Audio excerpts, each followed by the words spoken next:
하나님께서는 홍수로 이 땅을 깨끗게 하신 후에 노아와 그 자손에게 새로운 시작을 약속하셨습니다. 하나님은 다시는 세상을 홍수로 멸망시키지 않겠다고 약속하셨습니다. 그리고 생육하고 번성하라는 그 복도 주었습니다. 그러나 시간이 지나면서 사람들은 하나님의 말씀을, 명령을 무시하기 시작했습니다. 하나님께서 내리신 홍수로부터 아무것도 배우지 못한 것입니다. 11장은 말합니다. 얼마 지나지 않아 인간은 자신의 능력을 확신한 나머지 자기들만의 도시와 탑을 짓기로 결정했습니다. 하나님께서는 그들의 언어를 혼잡하게 하여 흩어버리십니다. 하나님의 축복에 또 다른 장애가 일어났습니다. 셈의 가문, 아브라함의 가문에 생육하고 번성하는 일에 장애가 일어났습니다. 하나님은 어떻게 하실까요? 첫째로 오늘 말씀은 노아 후손의 반역과 눈에 보이는 바벨의 영광을 추구했습니다. 그때 세상의 언어는 하나였습니다. 당연히 그렇죠. 같은 후손인 아담의 후손이고 또 노아의 후손이고 같은 사람으로부터 민족이 사람들이 번성하기 때문에 언어도 하나입니다. 그런데 노아의 후손은 이주를 했습니다. 땅을 다스리고 정복하고 또 땅에 생육하고 번성하면서 여러 곳으로 번성하며 땅에 충만하기 시작했습니다. 그런데 그렇게 이주를 하다가 동쪽 땅 시날 평지 즉 바벨론에 이르게 되었습니다. 자, 성읍과 탑을 건설하여 그 탑 꼭대기를 하늘에 닿게 하여 우리 이름을 내고 온 지면에 흩어짐을 면하자. 창세기 11장 4절에서 말합니다. 성과 집을 짓고 서로 화합하고 그들 자신을 하나님의 나라로 만들어 가려고 했습니다. 인간의 능력을 상징하는 하나의 성읍, 하늘에 이르는 높은 탑을 건축하려 했습니다. 그것으로 세계의 중심지를 만들려고 했습니다. 건축자로서 돌을 구하기가 힘들었습니다. 그러니까 흙으로서 벽돌을 구웠습니다. 그리고 역청으로 그 벽돌을 연결해서 건물을 쌓아 올렸습니다. 역청은 바로 아스팔트를 말합니다. 그들의 목적은 이 땅에서 독립적인 권력을 장악하고 유지하기 위해서 흩어지지 않고 함께 모여 있는 것이었습니다. 그것은 하나님에 대한 도전이었습니다. 첫째로 바벨에 모인 사람들은 땅에 충만하라는 하나님의 명령을 어겼습니다. 그 시날 평지의 다른 이름이 바벨인데요. 한 곳에 있으면서 그래서 땅에 충만하라는 하나님의 명령을 어겼습니다. 둘째, 그들은 자기들의 이름을 내려고 했습니다. 하나님을 경외하고 영화롭게 하지 않고 자신들의 영광을 추구했습니다. 하나님과 같이 되려는 마음으로 선악과를 따먹은 아담과 하와의 교만이 계속되고 있습니다. 뭉치면 힘이 된다는 모토로 일을 했습니다. 그래서 성을 요새로 만들고 그 성에 큰 탑을 완성하면 하나님으로부터 독립할 수 있을 줄을 알았습니다. 그들은 하나님만 섬기고 순종하라고 주신 재능을 이 세상과 인류를 위한 하나님의 계획을 이루는 데 쓰지 않았습니다. 하나님으로부터 독립하는 도구로 사용하였습니다. 이때 하나님께서 개입하셨습니다. 7절에서 말씀하셨습니다. 우리가 내려가서 말에 혼란을 일으켜 서로 알아듣지 못하게 하자. 노아의 시대에는 자연재해로 치셨습니다. 이제는 인간들의 단합을 통일된 언어를 치심으로써 인간의 나라를 분열시켰습니다. 단합과 협력을 위한 인간의 노력은 오히려 혼란의 결과를 낳았습니다. 바벨이라는 부끄러운 이름을 얻게 되었습니다. 히브리어로 바벨은 혼잡이라는 말과 발음이 비슷합니다. 자, 우리도 하나님이 대항하여서 하나님에 반역하면서 협력하고 평화를 만들어서는 안 되겠습니다. 우리끼리는 좋고 화목하지만은 하나님을 향하여서 반역하고 하나님께 독립하는 것은 멸망입니다. 그들이 하나님으로부터 떠나고 그 결과 멸망하는 것을 방지하기 위해서 하나님께서 막으셨습니다. 언어를 혼잡하게 하신 것은 심판이 아니라 구원의 은혜였습니다. 하나님께서는 노아와 인류를 향한 생명 보존을 약속했습니다. 그래서 노아 홍수 때와는 달리 하나님께서는 오늘도 이 시대를 멸망하지 않고 계십니다.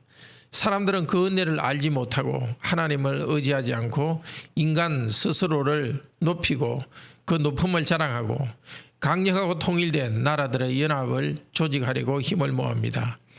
이 질병에 대한 하나님의 치료책은 바로 예수 그리스도이십니다. 하나님 앞에서 완전히 낮아지신 그분을 하나님께서 높여주시고 그분을 이 세상을 다스리는 분으로 세우신 일이었습니다.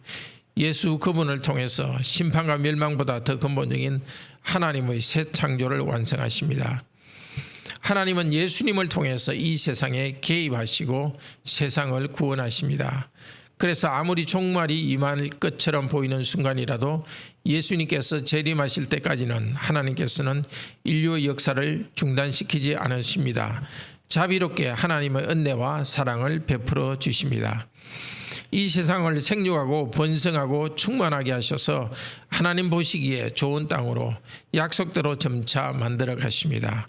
우리 생명도 보존해 주시는 것은 예수 그리스도를 믿고 새로운 사람으로 살아가도록 하시기 위함입니다.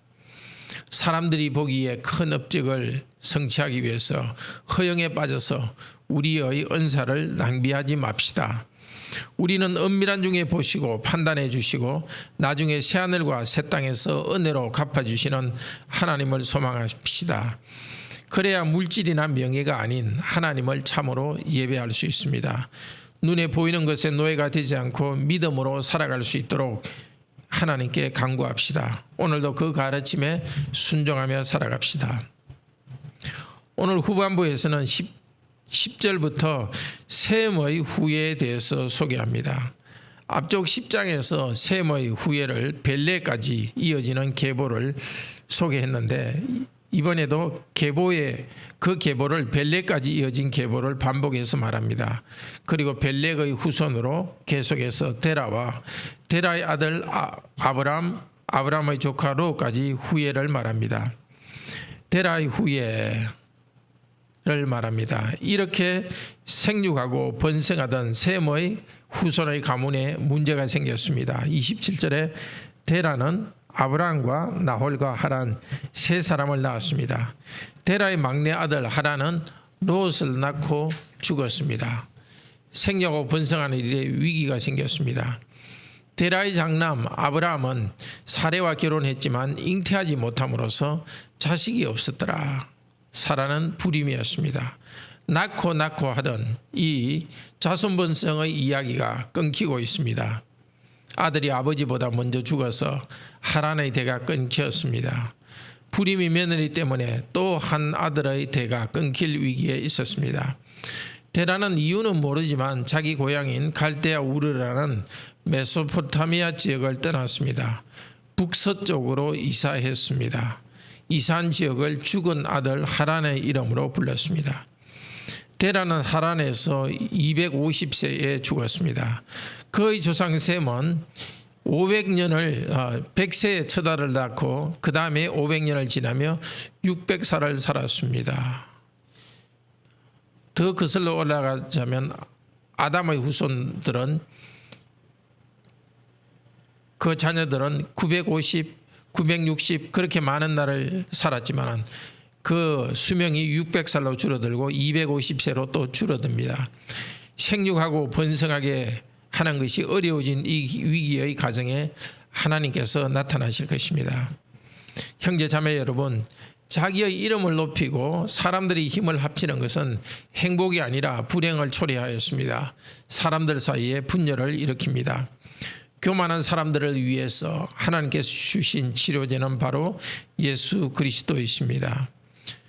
예수 그리스도는 하나님과 동등된 분이지만 하나님과 동등된 권리를 주장하지 않으시고 아주 낮아지셨습니다. 사람이 되셨습니다. 종이 되셨습니다. 십자가에 죽기까지 복종하셨습니다. 그래서 하나님께서는 그리스도를 높이셨습니다. 예수 그리스도를 믿을 때 우리는 교만과 죄에서 해방되었습니다. 하나님을 영광롭게 하고 서로를 섬기는 새로운 공동체, 교회의 지체들이 되었습니다. 교회를 통해 그리스도의 생명을 공급받으면서 하나님을 영화롭게 하는 삶을 살아갑시다. 주님께서 주신 위치에서 하나님을 영광스럽게 하는 목적으로 살아갑시다. 이제 우리는 언어가 다르고 문화가 다른 세상 가운데서 살아갑니다. 다문화 사회, 다언어 사회를 살아갑니다. 그러나 서로 다른 것을 존중합시다. 하나님만을 높이는 하나의 믿음 안에서 겸손히 하나가 되어 갑시다. 우리에게도 아브라함의 아버지인 데라의 가정처럼 생육하고 번성하는 일에 문제가 생길 때가 있습니다. 이때 하나님의 나타나심을 기다립시다. 당황하지 맙시다. 불평하지 맙시다. 하나님을 신뢰하며 감사하면서 기도하며 기대하도록 합시다. 기도합시다. 살아계신 하나님, 저희들이 과거 우리의 조상들처럼 되지 않게 하소서.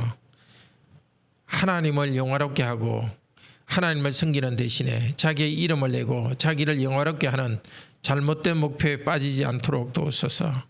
오늘도 저희들이 오직 하나님을 영화롭게 하고 하나님을 즐거워하는 삶을 살아가도록 인도하여 주소서.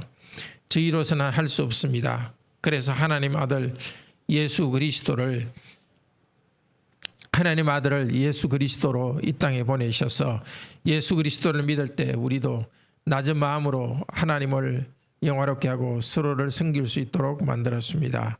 오늘도 예수님의 영 성령께서 저희 가운데 일하셔서 겸손히 하나님을 섬기고 서로를 섬기는 자들이 될 수 있도록 인도하소서.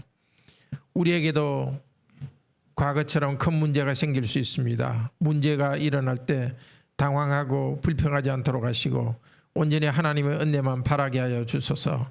특별히 결혼하고 자녀를 낳는 이 축복이 지금 다시 교회 안에서 축복이 확장되고 이 축복을 더 누릴 수 있도록 인도하시니 감사합니다.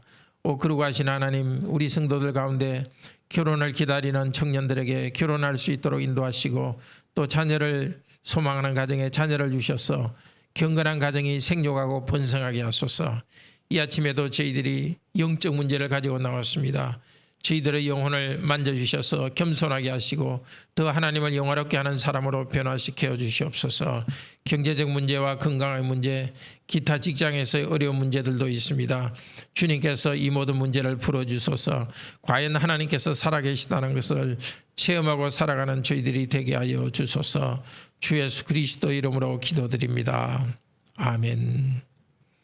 은혜로운 기도 시간 되기를 축복합니다.